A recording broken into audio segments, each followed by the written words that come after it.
Edgbaston ടെസ്റ്റിൽ ഇംഗ്ലണ്ടിനെതിരെ India ചരിത്ര വിജയം നേടിയിട്ടും ഇംഗ്ലണ്ടിന്റെ ആത്മവിശ്വാസത്തിന് യാതൊരു കുറവും സംഭവിച്ചിട്ടില്ല. അതുകൊണ്ട് ഇന്നും അവർ ഒരു ദിവസം നേരത്തെ മൂന്നാം ടെസ്റ്റ് ചരിത്രമിറങ്ങുന്ന ലോഡിൽ വെച്ച് നടക്കുന്ന മൂന്നാം ടെസ്റ്റിനുള്ള തങ്ങളുടെ ടീമിനെ പ്രഖ്യാപിച്ചപ്പോൾ അതിൽ ഇംഗ്ലീഷ് ബോളിങ്ങിന്റെ ആരാച്ചാർ എന്ന ജോഫ്ര ആർച്ചർ 4 വർഷങ്ങൾക്ക് ശേഷം തൂവെള്ള കുപ്പായത്തിലേക്ക് ആ പന്തും പിടിച്ച് നടക്കുന്ന ഒരു കൺഫർമേഷനും കൂടെ കിട്ടിയിട്ടുണ്ട്.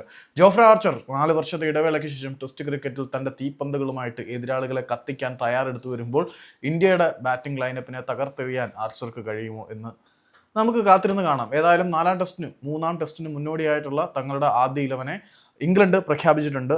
ടീം ഇങ്ങനെയാണ്. കോഹ്ലി ടീമിലുണ്ട്, ഓപ്പണറായിട്ട് അദ്ദേഹം കളിക്കുമല്ലോ.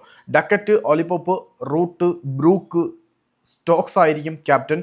പിന്നെ Smith, Woakes, Carse, Archer, Bashir, ഇത്രയും ആളുകൾ ഉൾപ്പെടുന്ന ഒരു ടീമിനെയാണ് ഇംഗ്ലണ്ട് പ്രഖ്യാപിച്ചത്. ഏതായാലും തങ്ങളുടെ 11 പ്രഖ്യാപിക്കുന്നതിനകത്ത് ഇംഗ്ലണ്ടിന് യാതൊരു വിധത്തിലുള്ള ടെൻഷനും കാര്യങ്ങളും ഒന്നുമില്ല. ജോഫ്ര ആർച്ചർ എന്ന ആരാച്ചാർ ഇംഗ്ലീഷ് ക്രിക്കറ്റ് ടീമിലേക്ക് തൂവെള്ള കുപ്പായത്തിൽ 4 വർഷത്തിന് ശേഷം ടെസ്റ്റ് കളിക്കാൻ ഇറങ്ങുമ്പോൾ ഇന്ത്യൻ ടീമിനത് തിരിച്ചടിയാവോ ഇല്ലയോ എന്നൊക്കെ കാത്തിരുന്ന് കാണാം.